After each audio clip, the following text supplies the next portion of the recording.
नमस्कार, स्वागत है आपका बिहार समाचार में। बिहार में आज भी भयंकर बारिश होने वाली है। मौसम विभाग ने बिहार के सभी 38 जिलों के लिए खतरनाक अलर्ट जारी किया है। साथ ही बिहार में बाढ़ ने तबाही मचा दी है और अब और भी तबाही आने वाला है। साथ ही मुख्यमंत्री नीतीश कुमार किसानों को मुआवजा देंगे और युवाओं को 10 लाख रुपए देने की घोषणा कर दिए हैं। तो आज की बड़ी खबरों पर बात करने से पहले आपसे अनुरोध है, कृपया वीडियो को एक प्यारा सा लाइक अवश्य कर दीजिएगा। आपका लाइक करना ही हमारी मेहनत का फल होता है। जरा सावधान, मौसम विभाग ने चेतावनी जारी की है कि पूरे बिहार में आज भी गरजेंगे बादल, आज भी भयंकर से भयंकर बारिश होने वाली है। साथ ही गिर सकती है बिजली, घर में रहने की सलाह दी गई। बिहार में खतरा अभी टला नहीं है। बिहार में 21 जून तक ब्लू अलर्ट जारी है। 21 जून तक भयंकर बारिश होने वाली है और इस बार तो वज्रपात को लेकर काफी विशेष अलर्ट जारी किया गया है। इस बार सारे रिकॉर्ड टूटने वाले हैं। बिहार के 38 जिलों में भयंकर बारिश, आंधी तूफान आने वाला है। अभी 2 दिन प्रकृति अपना कहर ढाने वाला है, जरा बच के रहिएगा। और 24 घंटे में वज्रपात का सबसे ज्यादा खतरा है, जरा बच के। और मौसम विभाग का कहना है कि आने वाले 2 दिन भयंकर बारिश होने वाली है। बिहार में अति से अति बारिश होने की संभावना है और मौसम विभाग ने पूरे बिहार के लिए खतरनाक अलर्ट जारी कर दिया है। मुख्यमंत्री नीतीश कुमार जी ने बिहार के युवाओं के लिए एक बड़ी घोषणा कर दी है, एक बड़ी खुशखबरी दे दी। अब युवाओं व महिलाओं को उद्योग शुरू करने के लिए 10 लाख रुपए दिए जाएंगे। आवेदन आप कैसे करेंगे ये भी बताया गया है। मुख्यमंत्री नीतीश कुमार जी ने मुख्यमंत्री महिला उद्यमी योजना और मुख्यमंत्री युवा उद्यमी योजना का ऑनलाइन ही शुभारंभ किए हैं और इसके तहत युवाओं और महिलाओं को उद्योग लगाने के लिए सरकार की तरफ से 10 लाख रुपए लोन दिए जाएंगे। और इसमें सबसे खास बात तो ये है कि इसमें 5 लाख रुपए अनुदान के रूप में आपको मिल जाएगा, जबकि 5 लाख लोन होगा। और महिलाओं के लिए तो सबसे बड़ी खुशखबरी है कि आपको 5 लाख अनुदान मिलेगा और 5 लाख जो लोन मिलेगा वो भी ऋण मुक्त लोन मिलेगा। कोई भी ऋण आपको नहीं देना है। और युवाओं को जो 10 लाख का लोन मिलेगा उसमें से 5 लाख अनुदान के रूप में मिल जाएगा और 5 लाख पर आपको ऋण देना है, वो भी मात्र 1% ब्याज दर पर। तो अब रही बात कि आप इसके लिए आवेदन कैसे करेंगे, तो आवेदन आप ऑनलाइन कर सकते हैं। मुख्यमंत्री नीतीश कुमार ने इस योजना से संबंधित वेबसाइट का भी उद्घाटन कर दिए हैं। वेबसाइट है www.udyami.bihar.gov.in।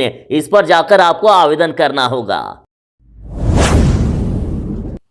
बिहार में इस भयंकर बारिश और बाढ़ ने फिर से किसानों की रीढ़ की हड्डी तोड़ दी है। फिर से किसानों के फसल बर्बाद हो गए। लेकिन बड़ी खबर है कि तूफान यास ने बिहार के जिन 16 जिलों में खेती को चौपट कर दिया था, तो अब सरकार इनको राहत देने वाली है। सरकार मुआवजा देने वाली है। दलहन, लीची, सब्जी, आम की 33% से ज्यादा फसल नष्ट हो गई थी। सबसे अधिक नुकसान दलहन को हुआ। बिहार में 73,085 से ज्यादा हेक्टेयर की फसल बर्बाद हो गई। लेकिन किसान भाई, आपको चिंता नहीं करना है। अब सरकार सीधा आपको मुआवजा देने वाली है, सीधा पैसे देने वाली है। देखिए, पश्चिमी चंपारण, दरभंगा, मधुबनी, शेखपुरा, पटना, वैशाली, लखीसराय, खगड़िया, सहरसा, भोजपुर, बक्सर, अरवल, अररिया, कटिहार, मधेपुरा, पूर्णिया जिले में सबसे ज्यादा नुकसान हुआ है। किसानों को मुआवजा देने के लिए विभाग किसानों से जल्द ही आवेदन मांगेगा।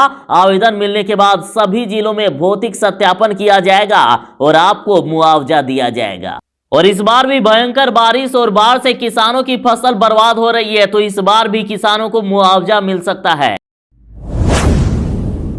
गोपालगंज के 4000 घरों में घुस गया है बाढ़ का पानी। सिर्फ ये गोपालगंज की बात नहीं है, बिहार के कई जिलों में बाढ़ ने तबाही मचा दी है। तो देखिए, इधर आरजेडी गोपालगंज का कहना है कि हर वर्ष घरों में घुसता बाढ़ का पानी, बर्बाद होती जमा पूंजी, मरते मवेशी, उठता दाना पानी। नीतीश सरकार में बस यही कहानी। करते पलायन को रहो मजदूर, रहो गरीब बनो मजदूर। जब रहेगी नीतीश सरकार, विकास रहेगा हरदम दूर।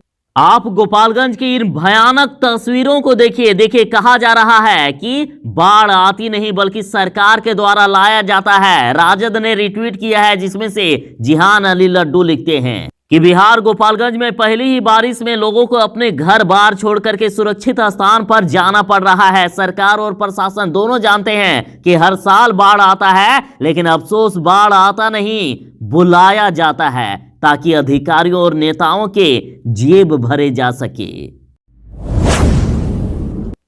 बढ़ती महंगाई को लेकर मोदी सरकार गद्दी छोड़ के नारे लगाए जा रहे हैं। मोदी सरकार से गद्दी छोड़ने की मांग की जा रही है। जिस तरह से मोदी सरकार ने महंगाई बढ़ा करके रख दी है, तो पूरे देश की जनता में मोदी सरकार के प्रति आक्रोश बढ़ता ही जा रहा है। और इधर महंगाई के खिलाफ वाम दलों ने मोदी सरकार का पुतला फूंका है, जमकर नारेबाजी की। और बिहार में जगह जगह पर मोदी सरकार का पुतला फूंका गया और ऐलान कर दिया गया कि 30 जून तक ये गांव टोले तक जारी रहेगा।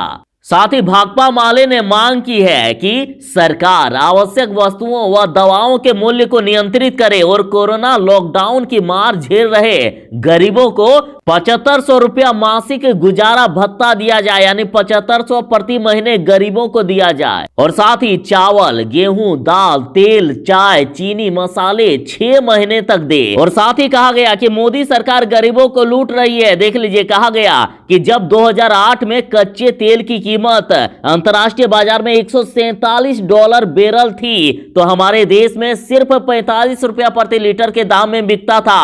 और आज जब सस्ता हो गया है, अंतर्राष्ट्रीय कीमत $61 प्रति बैरल है, तो 100 रुपया में मोदी सरकार बेच रही है। बिहार के कई जिलों के साथ बिहार के गोपालगंज में भी इस भयंकर बारिश और बाढ़ ने तबाही मचा दी है। यहां तबाही का मंजर इस कदर है कि मंदिर, मस्जिद के साथ स्कूल, मदरसा सब कुछ डूब गया है। 700 से अधिक परिवारों को रेस्क्यू कर निकाला गया है। लोगों के घर द्वार सब कुछ डूब गया। बिहार के गोपालगंज जिले में कई निचले इलाके पूरी तरह से डूब गए हैं, पूरी तरह से जलमग्न हो गए हैं, हालात बेकाबू होने लगे हैं। तो वहीं कटघरवा और जागीरी टोला से रेस्क्यू करके करीब 750 परिवारों को बाढ़ राहत कैंप में पहुंचाया गया है। लोगों को जान बचा करके भागना पड़ रहा है। स्थानीय जनप्रतिनिधियों के अनुसार अभी भी 5 से 7 हजार लोग बाढ़ प्रभावित हैं और जिन्हें बचाया जा रहा है, सुरक्षित स्थानों पर ले जाया जा रहा है। आप गोपालगंज की इन भयानक तस्वीरों को देख सकते हैं कि किस प्रकार से पूरा का पूरा स्कूल परिसर डूब गया। पूरे गांव में पानी ही पानी है। देख लीजिए किस प्रकार से मंदिर डूब रहे हैं। और वैसे तो लोगों के दुख दर्द को यूं तस्वीरों से, यूं शब्दों से बयान नहीं किया जा सकता, लेकिन आप देखिए यहाँ की भयानक तस्वीरें। देखिए किस प्रकार से मस्जिद डूब गया है। और सबसे खास बात तो ये कि यहाँ 5 से 7 फुट पानी बह रहा है, यानी पूरा का पूरा आदमी डूब जाए, इतना पानी। तबाही का मंजर काफी ज्यादा है। कहीं रोड बहा लिए गए तो कहीं लोगों के घर बहा लिए गए। बिहार के बेतिया में बाढ़ से तबाही आ गई है। गंडक नदी में उफान से अब मधुबनी और भितहा ब्लॉक को जोड़ने वाला अप्रोच रोड भी टूट गया है। दर्जनों गांव के लोग पलायन को मजबूर हैं। बेतिया में बाढ़ ने तांडव मचा दिया है। बाढ़ से बचने के लिए अब लोग पलायन कर रहे हैं, अपने घर द्वार को छोड़कर भाग रहे हैं। दूर दूर तक गांव पानी में डूबे हुए हैं। चारों तरफ पानी ही पानी नजर आ रहा है। लोग नाव का सहारा ले रहे हैं। सड़कें अब दिख नहीं रही है, चारों तरफ पानी ही पानी, सड़कों में नाव चल रहे हैं। और कई गांव तो ऐसे हैं जहां नाव भी नहीं पहुंच पा रही है। ऐसे में लोग घरों की छतों में और चचरी को नाव बनाकर सुरक्षित स्थान पहुंच रहे हैं। आप तस्वीर में देख सकते हैं कि किस प्रकार से पूरा का पूरा इलाका डूब चुका है। लोग जा रहे हैं अपने घरों को छोड़कर। नेनहा, सिचई और करैया बसोली गांव का अप्रोच रोड टूट गया है, जिससे कि पूरा का पूरा गांव ही डूब गया है। ग्रामीणों का कहना है कि उनका राशन पानी सब कुछ पानी में डूब गया है। फसल भी बर्बाद हो चुकी है। ये रिश्वत का मामला है साहब। गलत तरीके से घूस लेकर नियुक्ति की गई 780 स्वास्थ्य कर्मियों की सेवा समाप्त करने के निर्णय के बाद फिर से 20 घंटे में ही उनकी नियुक्ति कर दी गई। सिस्टम में ऐसा भ्रष्टाचार देश के किसी राज्य में शायद ही कभी सुनने को मिला होगा, लेकिन ये बिहार है। यहाँ सब कुछ संभव है। पहले मुजफ्फरपुर से सिविल सर्जन पर पैसे लेकर स्वास्थ्य कर्मियों की नियुक्ति के आरोप लगे, जिसके बाद 780 स्वास्थ्य कर्मियों की एक साथ नौकरी से छुट्टी कर दी गई, लेकिन अचानक से फिर से उन्हें नौकरी में बुला लिया गया और इसलिए कहा जा रहा है कि ये रिश्वत का मामला है। और इस पर राजद नेता चितरंजन गगन बोले हैं कि सुशासन की सरकार में रिश्वत को वैधानिक मान्यता मिल गई है और कह रहे हैं कि कोई मुफ्त में नौकरी थोड़ी ना मिली है, पैसे देकर खरीदे हैं, ऐसे कैसे हटा दीजिएगा। बिहार में भयंकर बारिश के साथ ही बाढ़ ने तबाही मचा दी है और बेतिया का काफी बुरा हाल है। बेतिया में तबाही का मंजर साफ साफ दिख रहा है। सड़क पर 4 से 5 फीट तक पानी बह रहा है। बेतिया में लगातार हो रही बारिश के कारण नदियां अपना विकराल रूप धारण कर चुकी है और गांवों को डुबो रही है और बेतिया के कई गांवों के सड़क बह गए हैं। सड़क पर 4 से 5 फीट तक पानी बह रहा है। यहाँ सड़क के बीचों बीच बना डायवर्जन बाढ़ की भेंट चढ़ गया है। ग्रामीण जान जोखिम में डालकर सड़क पर निकल रहे हैं। चारों तरफ पानी ही पानी नजर आ रहा है। ग्रामीणों का कहना है कि गांव में कोई दुकान नहीं बची है, खाने पीने के लिए भूखमरी उत्पन्न हो गई है। यहाँ भी सड़कों पर नावें चल रही है। नाव ही एकमात्र सहारा बन गया है। लोग अपने घर द्वार छोड़कर जा रहे हैं। मुख्यमंत्री नीतीश कुमार के आदेश को बीजेपी ने ठेंगे पर रख दिया है। जिस दिन सरकार ने पत्र जारी किया उसी दिन बीजेपी के मंत्री रामसूरत राय ने मुख्यमंत्री नीतीश कुमार के आदेश की धज्जियां उड़ा दी। बीजेपी और जदयू में किस तरह से लड़ाई हो रही है उसका ये सबूत है। शाम में मुख्यमंत्री के विभाग ने कहा कि सीईओ पद पर 35% महिलाएं हो और रात में बीजेपी मंत्री ने 22 से ट्रांसफर किए जिसमें एक भी महिला नहीं।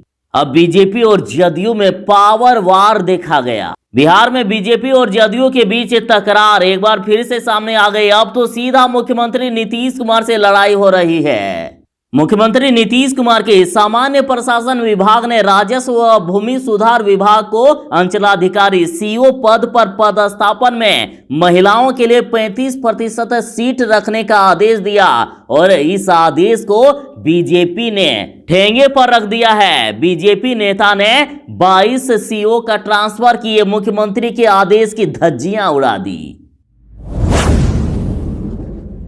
वाह रे बिहार सरकार, धन्य है आपकी लीला। देखिए दीवार पर निकाली गई वैकेंसी और बिना आवेदन तारीख के ही बहाली कर ली गई। स्वास्थ्य विभाग में पैसे लेकर मनमाने ढंग से बांटी गई 780 नौकरियां और जांच के बाद बहाली रद्द कर दी गई। सिविल सर्जन पर कार्रवाई की भी सिफारिश की गई और देखिए धांधली को बाद में मंजूरी मिल गई। हटाए गए 780 स्वास्थ्यकर्मी 20 घंटे में फिर से बहाल कर दिए गए। तो इस पर तेजस्वी यादव का कहना है कि 15 दिन में नीतीश कुमार के 3 क्रांतिकारी निर्णय कृपया खुद देखिए। दीवार पर इश्तिहार चिपका करके बिना आवेदन, बिना तारीख और योग्यता के पैसे लेकर 780 लोगों की नियुक्तियां की गई है। फिर बहाली रद्द की गई, फिर उन्हें पुनः बहाल कर दिया गया। वाह रे बिहार सरकार।